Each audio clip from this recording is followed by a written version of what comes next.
Hi, welcome to Rick Shiels down here at Trafford Golf Centre in Manchester, and we're going to be doing some 3-wood comparisons today against the top 10 3-woods out on the market currently at the moment.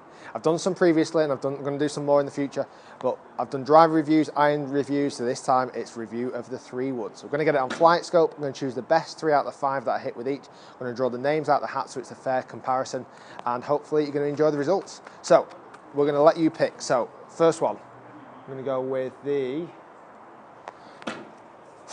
it's the Nike Covert, so the normal Nike Covert, the slightly bigger one against the Tour.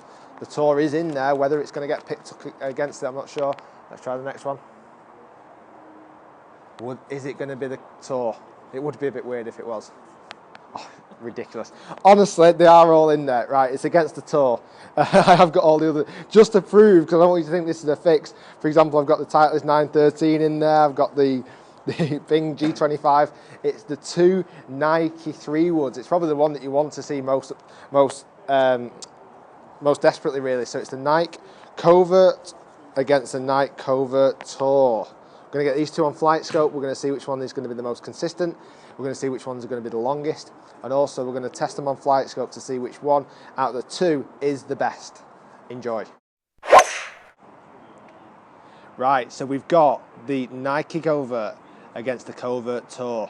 It's a comparison video to see which of these two is going to be the best hitting club. I'm going to hit 5 golf balls, real golf balls. I'm going to take the best 3 out of the 5 and then give you the results to show you out of these two which one's the best. So, benefits and features on the 2 woods, really. They're in identical lofts, so I've got them exactly 15 degrees. They're in exactly the same flex of shaft. The Tour does come with a slightly more Tour-defined shaft, so it's ever so slightly heavier, so it's 70 instead of 60, but apart from that, they're exactly the same. The Tour one you can adjust, so you can set it at different angles and you can do it to left and right, and the normal one, it's just set as it is. So, this one came out the hat first. We're going to hit this one first. 5 golf balls, see how they do, see how they get on, and then we'll give you the results. Enjoy. I'm enjoying this one. I'm going to look forward to this one because I think this is one that a lot of people have been questioning which one of these two is the best. And honestly, this was not a fix. It did come out the hat as genuinely as you can get it out the hat. Okay, let's give this a go.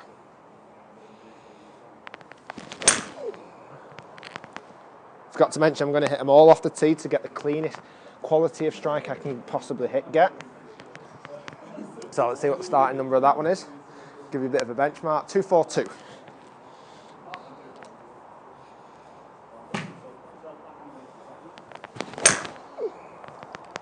So it comes out quite high, a bit launchy, but very nice feel to the club.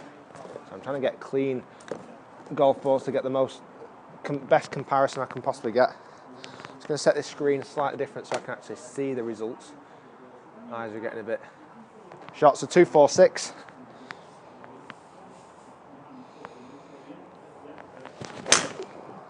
All 3 of them have been straight down the middle though. All really solid hits.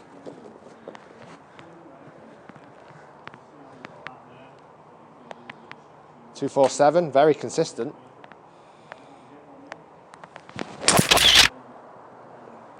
A little bit more to the right that time, just riding on the wind now.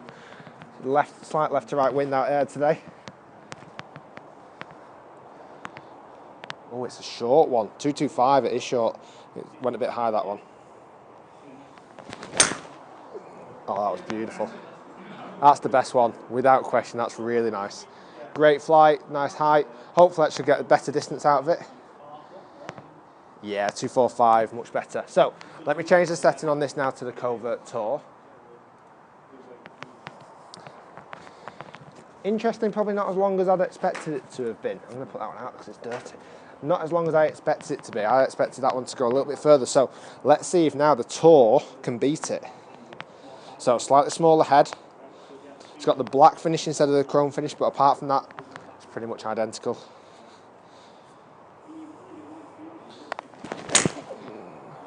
Oh, so it's lower. Just launches a touch lower. Whether that's because the shaft is a fraction heavier, might well be. Oh, 229 though, not a big hit.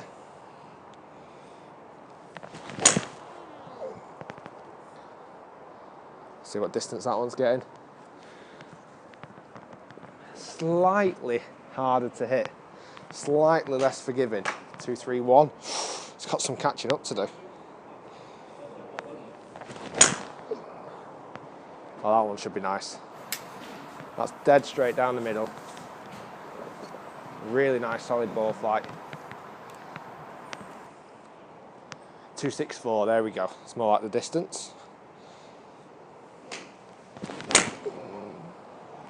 So there's just a little bit of breeze out there today. Seems to be picking up just a fraction. Nike ball for a Nike club. Let's see the last one.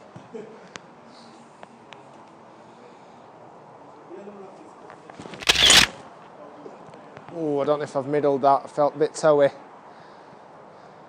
It's going to be interesting, the results on that. So join me in a moment. I'll get the results up on screen, and then we'll see out the Covert and the Covert Tour, which one of those two was the best and longest.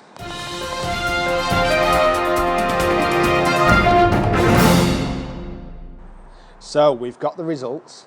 I've taken the worst 2 out of the 5, and it's left us with the average of the 3. Some really interesting results between the Covert and the Covert Tour. So we'll start off with the Covert. The Covert averaged at 246. It's not a bad hit in 3-wood, that's pretty good. The benefit of that, it was incredibly accurate. The dispersion out of the Covert was only 4 yards dispersion. Very, very little sidewards or long ways. It didn't seem like there was going to be that much difference between each shot, which is great. That's something that you obviously need to rely on when you're playing golf.